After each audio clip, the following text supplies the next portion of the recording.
supposed to introduce Walt Bowden next. How do you introduce Walt? So I'm not. I'm just going to say, Walt, can you come up and join me at the podium?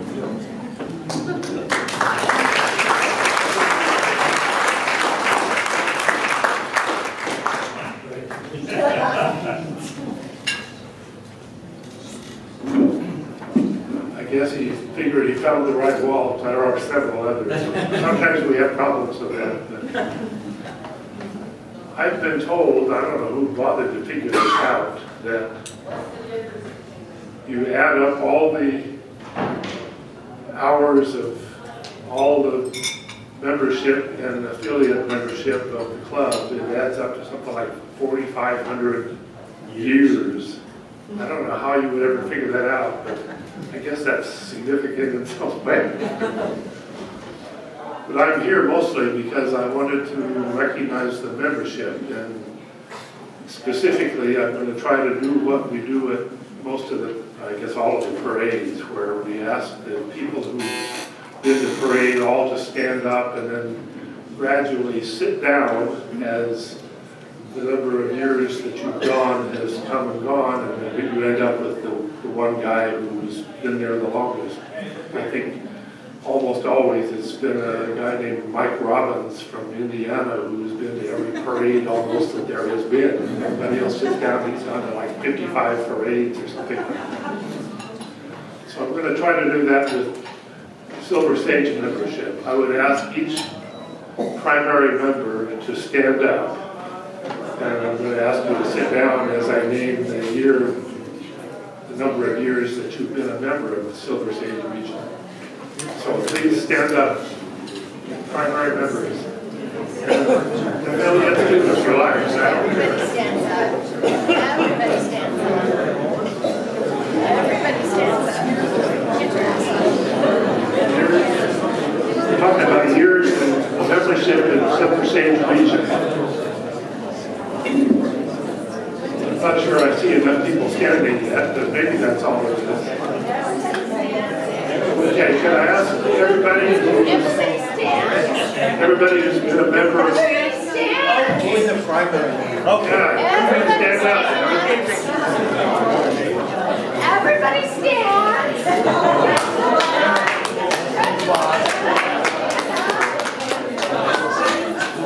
Are we all up yet? Good. Keep it up. Good work, Vicki.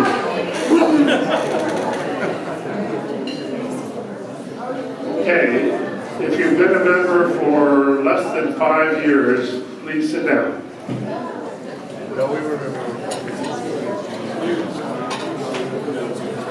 How about 6 years?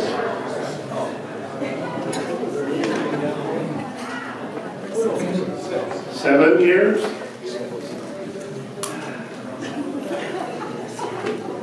8 years?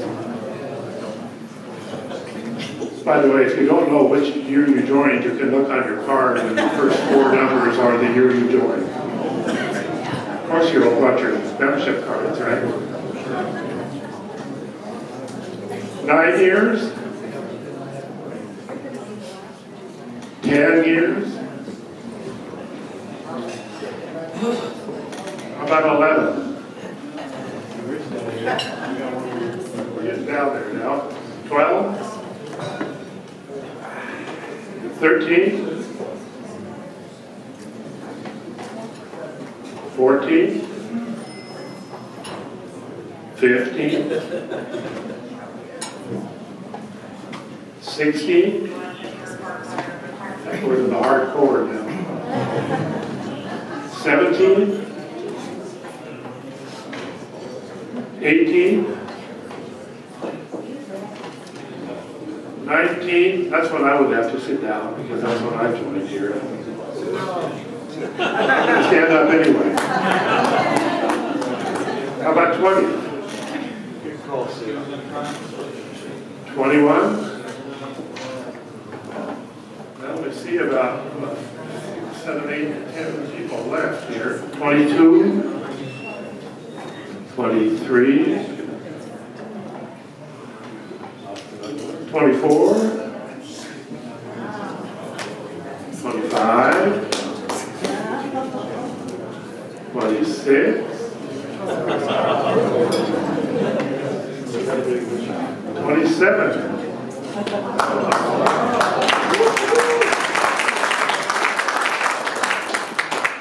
We only got a couple left. 28. 29. 30.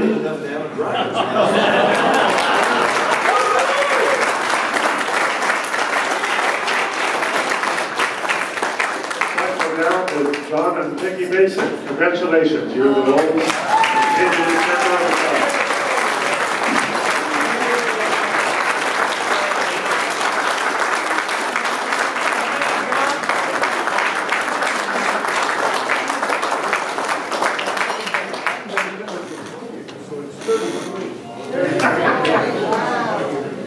Thirty-three years. 33 years, he says. Sorry, I didn't get there. I didn't have to get there. There were the ones left.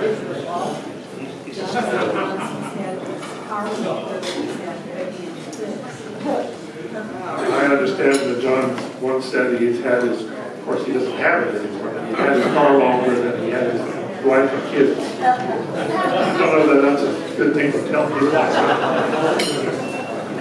I was hoping to try to do something similar like this with PCA membership, not just Silver Sage membership. But I'm not quite sure how to do it. I'm using my own example as the reason for this because I was a member before I moved here. So my 19 years would become 28 if I could do that. But since I've already been beat anyway, I guess there's no reason to carry on. So thank you very much. I wanted to mention how many members we do have, but I don't know the exact number. But I know that there's another Walt around here who does. Hey, other Walt, how many members do we have? Yes, come on. 257. They were 250 primary and about 420 total, including program. Okay, Walt says 250 something, and Vicky seems to think it's 257. I don't know how she would Walt know. told me. It's in the program. It's printed. It's official. Well, it has to be right. 257. Okay, that's the number there. Anyway, thank you very much. I will turn the mic back to John.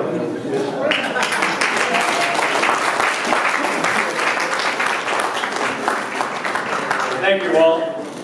And Walt number 2, back there for those very precise numbers. As part of our program tonight, we've decided for our 50th anniversary celebration to have a team of speakers talk about each of our 5 decades. Our first speaker team is Judith Jones, though everybody refers to you as Judy, so I'm not sure, so I'll call it Judith, and I'll follow the program here. And Wilkie Myers. Judith has been around Porsche for years, from working at the dealership to managing the business and office details of motorsports in Northwest. She's actively involved in the 1997 parade in Sun Valley and served as secretary, treasurer, and newsletter editor for the Silver Sage region. Those who know her know that she's a very proud mother and grandmother. Speaking with Judith is Wilkie Myers. Wilkie is a hill climb enthusiast and organizer. He was instrumental in early club communications as newsletter editor in 1967, and in 1968 with a car known as the Great Ghost. It's now time to hear some of those early stories from Judith and Wilkie.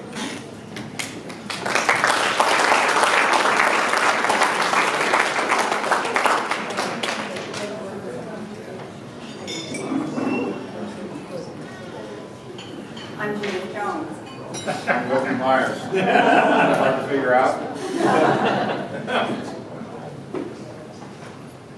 I am so happy to be here. It's been about 17 years since I You have to talk close to the mic. can't hear you. It's been about 17 years since I've been in a Porsche Club event. I am the former wife of Marshall Red Jones, and I was pleased to be invited tonight. Marshall has been suffering from shingles. He's ready to have them gone, but it's less than a week, and he just couldn't make it tonight. he sends his affection and appreciation to everyone. And thank you, Kitty, for the lovely tribute to him.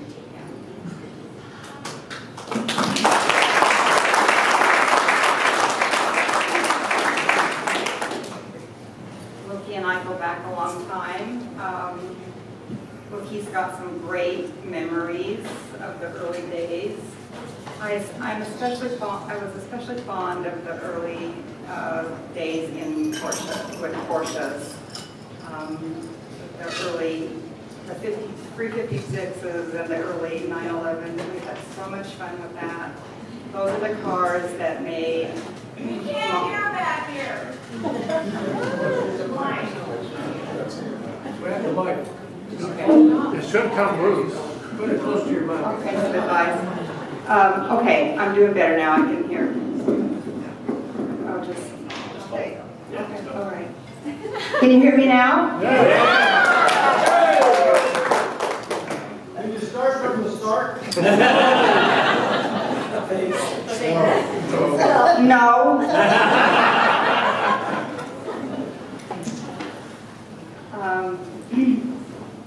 I had a script to give tonight, and then I tore it up, and I just decided to ad-lib. So, of course, I have lots and lots of memories. Hold the mic close.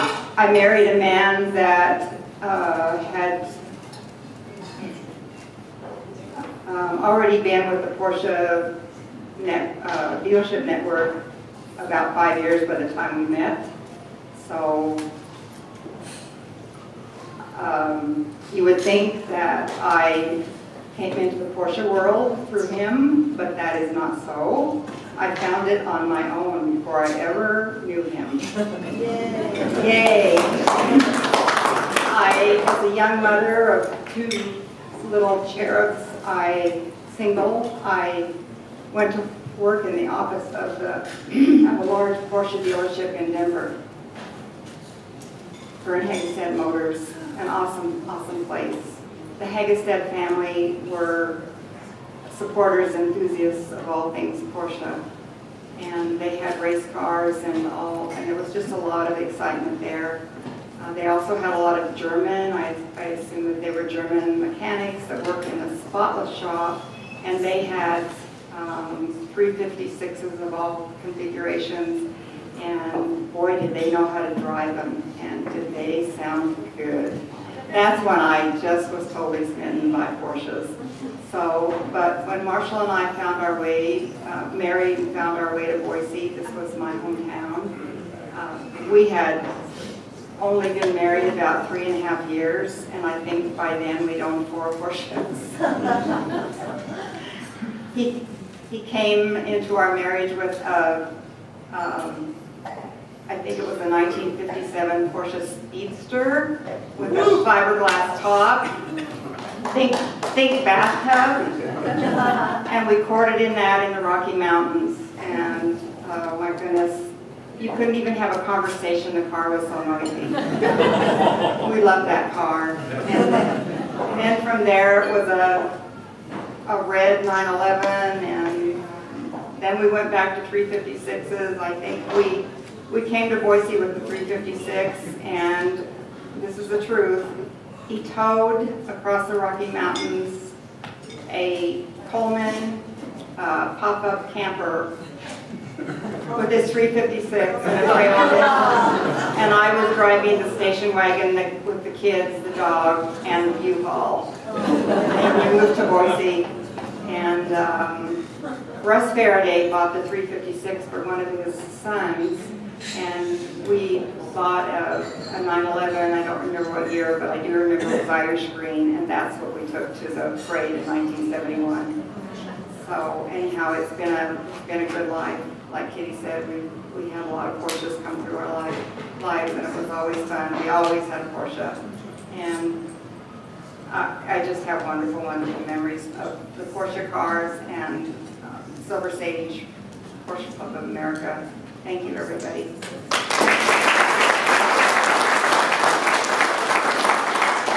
We're going to have fun listening to Wilkie. He's got great memories of the earlier days. Well, first off, when Judy and Reg first came to Boise, I was working for Norm Bishop, and so I was one of the first people that Red met when he showed up at the shop to take his job. So we go back a long ways, Red and Judy and I. So it's been a pleasure having both of them for great friends all this time. But I might go back and talk a little bit about the start of this region. Bruce was here and did a great job of that as a charter member. I joined in 1967 when I bought my first Porsche, which was a 912. Got rid of that Mustang and got a Porsche. And I had two mentors in sports cars in general. And one of them was a driving mentor, and he was a great mentor, and that was Bruce Belcher. And he taught me an awful lot about what I know about how to drive a car and set it up, and I appreciate that to this day. And the other mentor I had was in how to set clubs up, how to establish rallies, how to lay rallies out, how to treat people when they have a problem with a rally or with an event. And that was my great friend and mentor, Mick Williams. And I go back further than that in the fact that my dad and Mick were sort of like business partners, and Mick took me for the first ride in a sports car or Porsche before I could drive. So that goes back a long ways. He was a great friend, and I miss him a lot. And without him, we all wouldn't be here. So Judy said earlier that the spirit of this place, before it all started, felt like Mick, and Mick would be really happy to be here and to see all of us here. So thank you all for being here, and for those of you that remember Mick, thank you for remembering Mick. When he came back and he decided to start a Porsche club, he got it done, but he had two great dreams when he came back from that Colorado Springs parade. He wanted to start a Porsche club, a region here, which he got done, and he wanted to host a parade. Well, now that's a pretty big undertaking when you just started a region and you only have 15 people. You know, in fact, we couldn't even put on a rally or an autocross without piggybacking it with somebody. So in our early days, this region survived with the Southwest Idaho Sports Car Club, because without all those people helping us run rallies, we'd only have a 6 or 8 person rally. That wasn't hardly enough people to put a rally on for, but we could put on a rally and invite them, and we'd get 30 drivers, and that made it a good event. And we could piggyback all of our autocrosses, gymkhanas, a lot of gymkhanas in those days. How many of you know what a gymkhana is? A real true gymkhana. Well, when we went to the parade in Orange Coast in Anaheim in '69, Silver Sage showed their worth. They took all of the top trophies in the gymkhana. It was a real trick thing to do. They had, the main thing in that gymkhana was they had a big volleyball on a string, and they had it in a cup. And your passenger had to reach out the window and hang on to that rope, and the driver got timed on how fast he could go around the circle 3 times without pulling the volleyball off of the pole. So if you pulled the volleyball off the pole, then you had to stop, and your passenger had to get out and go put the volleyball back on top of the pole so you could continue on around to finish your run. And our group excelled at that. We had lots of gymkhanas. We had lots of them where you had to park your car in a garage in the middle of the event, had to pull in and back up into an imaginary garage. You had to get out and check the oil and put it back in. Then you had to change drivers and go, and the other driver had to drive the course the opposite direction to the finish line. So those were great times. I remember doing lots of gymkhanas. How many here know where the Franklin Shopping Center is? A few of you do. It's the Fred Meyer Shopping Center on Franklin and Orchard right now. But years ago, that was a small shopping mall, and Nick had his second jewelry store location there. His first one was on Orchard. His second one was in that shopping mall. And he got us the right to use that, both of the clubs, the Southwest Idaho Sports Car Club and Silver Sage, the right to use that mall on a regular basis. But it wasn't big enough to really have an autocross, but we had lots of fun gymkhanas there. And I remember doing the gymkhanas, and I remember that we were really good at it when we got to the parade.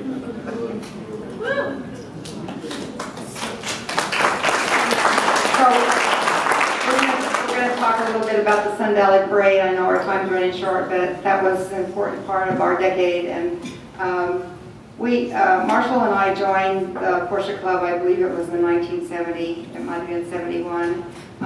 We didn't have $20, $25 or $30 to pay for membership fees back then for Porsche Club or any club. And this man, this very man right here, he graciously offered to pay for our first year Porsche Club membership fees. And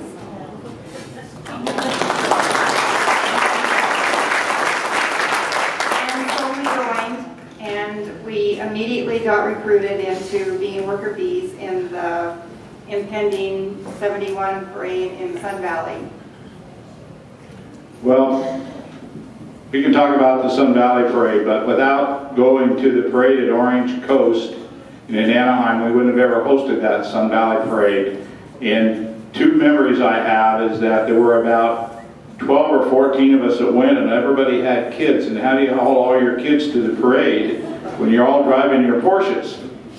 Well, Norm Bishop donates a 9-passenger van and says to somebody that works for him that's going to the parade in his own Porsche, well, you don't need the air conditioning in your car. It's the only one that has air conditioning anyway that's going, so you can drive the van with all the kids. Now you have to understand that I am probably the youngest member of Silver Sage Region PCA at that time. And I have a wife, and we don't have any kids, and she's driving the 911 that had air conditioning, and I got to drive the 9-passenger van with everybody's kids in it that didn't have any air conditioning. Well, we got there and we had a lot of fun, and I took my younger brother with me, who's 14 years younger than I am. So he wasn't able to drive, so he got to ride. Sometimes he was catching rides in whatever car he could bum a ride in because he didn't like riding in the van. And I asked him if he had a couple of memories of that parade real quick. And his memory was of the driving school that they had at Orange County Raceway, and the fact that he got Dan Gurney's autograph when Dan got out from driving my wife around the track to show her where the track went.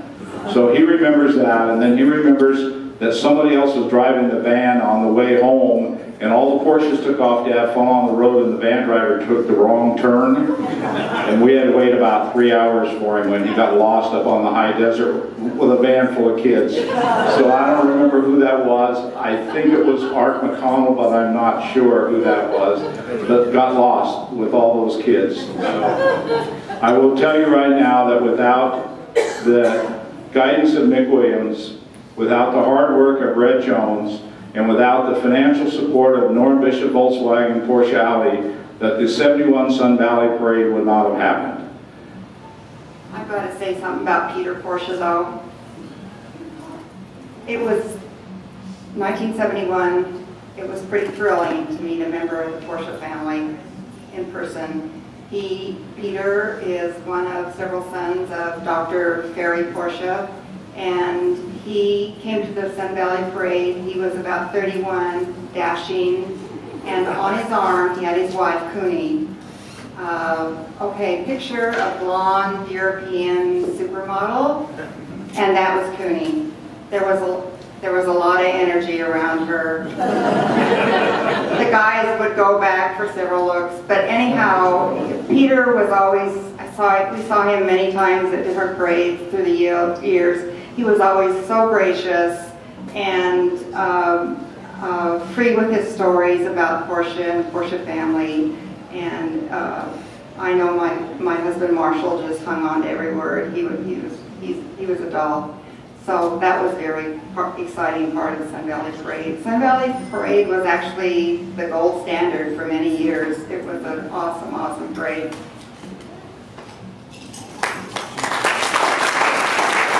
Our time's up. Thank you all for having us here. We're both honored to be able to speak with all of you and see you all again, and have a great evening, and thank you.